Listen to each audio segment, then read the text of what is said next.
دیدار و پرۆتۆکۆلی فەرمی سەرۆکی وڵاتان چەندین ڕووداوی نەخوازرا و ئاماژەی سیاسی لەخۆ دەگرێت کە بەردەوام جێگەی سەرنجی چاودێرانی سیاسیە و زیاد لە خوێندنەوەیەک هەڵدەگرێت.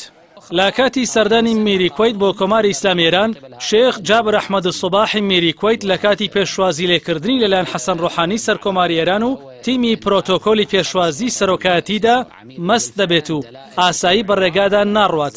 دواتر ئەم هەڵوێستەی میری کویت نیگەرانی ئێرانی لێکەوتەوە و دوا بە دوای سەردانەکە حکوومەتی کویت بە فەرمی داوای لێبوردنی لە تاران کرد. لە یەکێک لە کۆڕبەندە جیهانیەکاندا دوو بەراوردکاری دەردەکەوێت لە نێوان سەدام حوسێنی سەرۆکی لە سێدارەدراوی پێشووی عێراق و حەیدەر عەبادی سەرۆکوەزیرانی ئێستای عێراقدا. کاتێ سەدام لە کۆڕبەندەکەدا وەتاری دەوڵەتی عێراق دەخوێنێتەوە، تارق عەزیز و بەرپرسانی ئەو کاتی حکوومەتی عێراق زۆر بە شکۆ و وریاییەوە لە دوای سەرکۆمار دەردەکەون. هەرچی وەفدی یاوەری عەبادیشە لە کاتی خوێندنەوەی وتار بە ناوی عێراقەوە ئیبراهیم جعفەری و بەرپرسێکی دیکەی عێراقی زۆر گوێ بە وتەکانی عەبادی نادەن و وەک وەفدێکی لاواز دەردەکەون و لە کاتی قسەکردنی عەبادیدا پەنجە دەکەن بە لووتیاندا. سەبارەت بە جیاوازی پێشوازیکردن لە باراک ئۆبامای سەرۆکی پێشووی ویلایەتە یەکگرتووەکانی ئەمریکا و دۆناڵد ترامپ سەرۆکی ئێستای وڵاتە لە چین جیاوازیەکی گەورە دەبینرێت. کاتێک ئۆباما سەردانی ئەو وڵاتە دەکا بەرپرسانی ئاستزم پێشوازی لێ دەکەن و گرنگی بە سەردانەکە نادەن.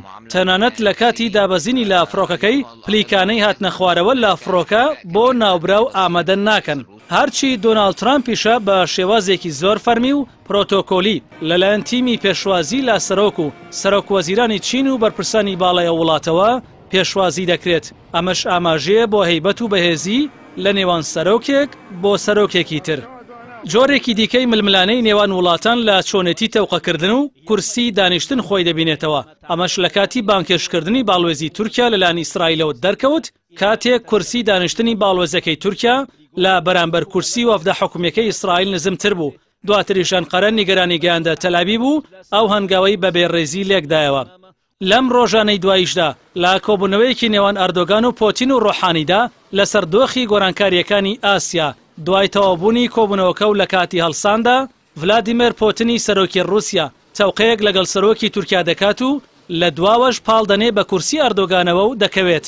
ئەمەش جگەل لە تۆڵەکردنەوەیەک کە پێشتر ئەردۆگان لە کاتی گفتوگۆ لەگەڵ مێرکلدا کورسی ژێر ڤلادیمیر پۆتین لادەبا، ئاماژەیەکی سیاسیشە لە پۆتینەوە بۆ ئەردۆگان کە کورسیەکەت لە ژێر دەردەهێنم.